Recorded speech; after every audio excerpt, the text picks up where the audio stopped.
Bravo!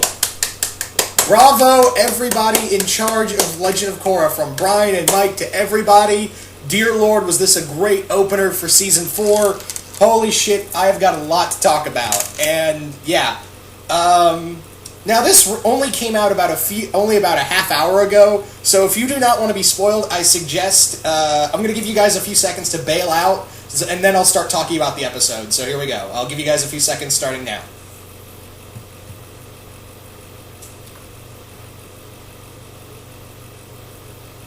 Okay, if you're still here, I'm guessing you've either seen the episode or you want to be spoiled. So, this episode is called After All These Years, and it opens up with how Republic City is doing right now. Apparently, Republic City, I almost said Bossing Say, Republic City's been doing pretty good. The city's actually thriving. It's actually coexisting with the spirits in the wilds.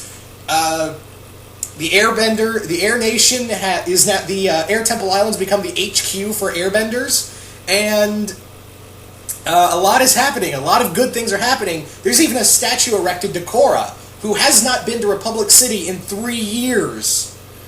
And wow.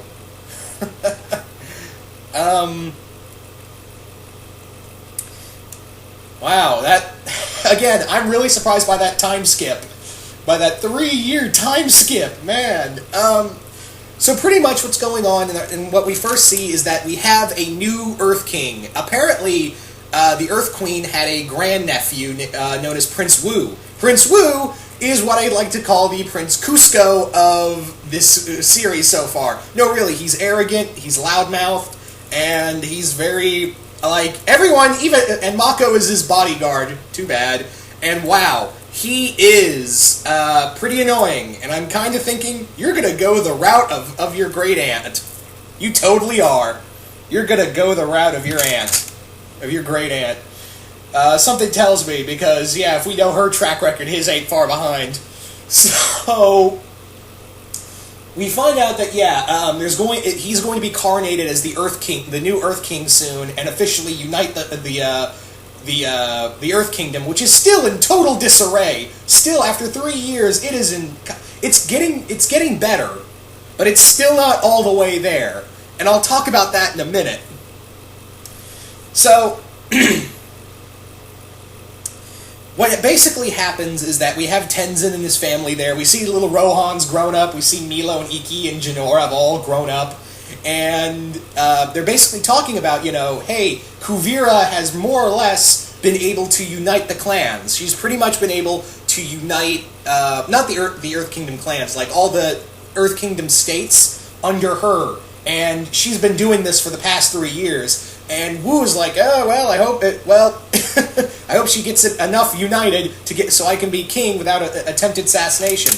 We also find out that Team Avatar has been kind of split up. Asami's been helping Raiko and Wu build a monorail that will officially unite the Earth Kingdom with Republic City. Mako's, like I said, the bodyguard to Prince Wu, and Bolin is off somewhere doing something that I am completely shocked at. And from there, we have. From there, we get to see what's going on further in the Earth Kingdom. We find ourselves in a little Earth Kingdom state, and it's not doing too well. It's getting attacked by bandits. Then in come Older Kai and Opal, who come in, rescue them, and pretty much say, hey, look, airbenders are here, we're going to help. And the governor of the state pretty much says, look, I asked for airbender assistance months ago. Where the hell have you guys been? And when you guys do show up, you guys only bring 2 airbenders. The airbenders have pretty much become the Green Lantern Corps. They've pretty much, they're being spread far and thin all over the damn place. If anything, they're more like the Jedi Order now. And and they pretty much say, yeah, we're spread thin. We're not soldiers. We can't be everywhere. And then we cut over to our main villain, who I've got to say, I think I like in terms of just from one episode. This may change in later episodes, but I think in terms of Legend of Korra villains, this might be our best damn villain yet. I think I like her more than Zahir. So let's talk a bit about Jinora. I almost said Jinora. Kuvira. Yeah. Wouldn't that be weird if Jinora turned out to be the big villain for Series 4? Plot twist! Or as the one that shall not be named would say, what a twist! So, let's talk a bit about Kuvira. Apparently Kuvira, who by the way is voiced by Zelda Williams, the daughter of the late great Robin Williams. Yeah, it's Robin Williams' daughter voicing this character. And she gives this very cold, very calculating personality. She's like Azula if she was an earthbender. And even scary, I think she might even be scarier than Azula, because the thing is that she gets everyone to pledge loyalty to her. There's this moment where, and I'll talk about this moment, let me back up. Kuvira's forces have been going by train from kingdom to kingdom, and among her crew is the eldest son of Su Yin, her husband, or I should say ex-husband, I'll talk about that in a minute, Varric and Julie, and even Bo Lin. Yes, Bo Lin is in this woman's army.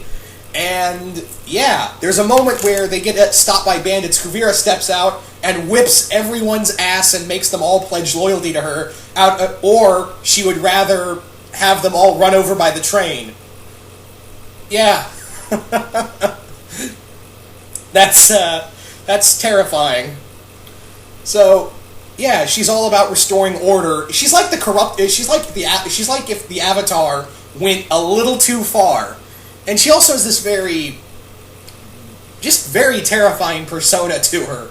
So, yeah, Varric, Bolin, Batar, and Su Yin's eldest son, who I don't think they named, have all been working for Kuvira for 3 years, and we discover when they travel to the state that Opal and Kai are in, we find out that something happened to Su Yin 3 years ago between Kuvira and Su Yin. Something bad happened. All we know is that Su Yin hasn't forgiven her eldest son or possibly her ex-husband. Yeah, she may have been divorced. But yeah, and also the eldest son is getting married to Kuvira. So yeah, Su Yin, the person who more likely overthrew her, is now going to be her daughter-in-law. Yikes. Also, Bolin, we find out a bit about Bolin. I think I'm starting to like him in this episode. I think, and that's a weird thing to say, because I did nothing but hate on him, for justifiable reasons, throughout the entire episode of just being, he's very naive. He's very naive in this episode. He thinks what Kuvira is doing is right, and, you know, he wants to help. He's kind of like he's like a young soldier who wants to do the right thing, but he doesn't realize he's doing all the wrong, he's doing everything wrong at the same time. And even Opal's like, look, Kuvira is bad news. And Bolin's like, no, we're trying to help people. And this is when, Kuvira's talking to the governor, and the governor of the Earth State, and the governor and her are having a private conversation, and he's like, look, I know what you do to these states, that you're not a uniter, you're a conqueror, and she just tears into him in a speech all about pride that made me go, okay, from one episode, you are my new favorite Legend of Korra villain. I'm sorry, Zahir, but I kinda want you to be the best. You are so far from one episode like, man, you're my new favorite villain. You're like, she could almost, depending on how the rest of the season goes, she could possibly be Azula worthy. And I think that's what they were trying to go, is because she's kind of like Azula 2.0. That's the best way you could describe her, is that she's like Azula 2.0. So yeah. So the governor's pretty much he's pretty much like, no, fuck you, we don't need your help. And Kuvira's like, okay, fine. You want to be like that? We'll go. But we'll stay there for about a day, and if you want to get help, sign this contract and we'll help out. Okay, bye. And yeah, her forces leaving only Opal and Kai to get, supplies for people from local farmers, which is still not enough, by the way. But then, SpaghettiOs! A bandit wielding what I can only assume is like a version of the Klingon BAFTA comes in, takes the supplies, and Opal and Kai barely get away with their lives. We also explore a bit more of Kai and Opal's relationships with Bolin and Jinora, respectively. They apparently, so Kai says, he and Jinora are doing just fine. Although, just fine in a guy's term is just like, that's his way of saying he's in denial.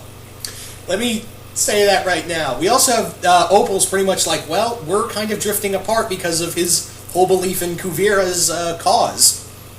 But that's before. But then suddenly, Bandit attacks, takes the supplies via airplane, by the way. And they get back, and they're like, "Look, we can't get the supplies, so there's only one other option we can do." And they have to sign over a contract to sign the contract, and Kuvira comes back, gives supplies. We even get to see the new Gundam mecha tanks, as I like to call them. Because really, they look like, if you guys remember Gundam Wing, do you guys remember like the soldier unit Gundams that looked like the Nazi type design? It kind of reminds me of that. In some way, it kind of reminds me of that design. But yeah, so we cut back to Air Temple Island. And it's fun to see Milo and Ikki are having this great conversation, and they're preparing for Avatar. We're preparing for Korra's return, and she says, "Oh, she's been in the South Pole for a while. That's all we know." We also get that Mako is going to be pretty much forced to work for Wu. Wu has pretty much asked Raiko to say pretty much, hey, when I go back to Ba Sing Se, I want him to be my permanent bodyguard. To which Mako's like, oh, fuck no. But unfortunately, Lin can't help him. And that's when we see a Southern Water Tribe ship come in, and this is when we see Tonraq, who's got some gray streaks in his hair, and man, these 3 years have not been kind to him. But yeah. So pretty much, Tonraq comes in, he's like, I can't wait to see Korra, and they're like, wait, what the fuck are you talking about? We thought she was in the Southern Water Tribe with you, and Tonraq's like, no, Korra's been gone for 6 months. She said she was in Republic City these past 6 months, she's been sending me letters, and Tenzin's like, well, she's not here, and Tonraq just says, well, where is she? Then we cut to Korra, who is currently in like this Earth Kingdom boxing ring type thing, like UFC, this is some UFC shit right here, with earthbending, and she, like, remember when Korra was such a good earthbender, so good with her abilities? Now she looks very unsure of herself, she's making mistakes, and she gets her ass whipped in this fight, and she just goes down, and I guess her promoter or coach comes in, hands her some yuans, and he's like, hey, look, this is for the effort you gave, beat it. To which Korra's like, alright, thanks, and she moves on, and then he's like, hey, has anyone ever told you look like that Avatar that went missing 3 years ago? She's like, yeah, I get that a lot, and walks away, and he's like, whatever happened to her? I wish I could tell you.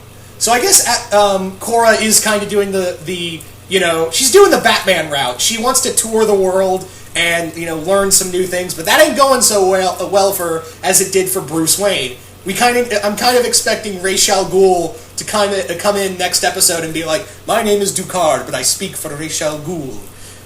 And then Korra joins the League of Shadows, then comes back to Republic City to be a symbol to them. I'm totally taking this the wrong way. Yeah. Anyway.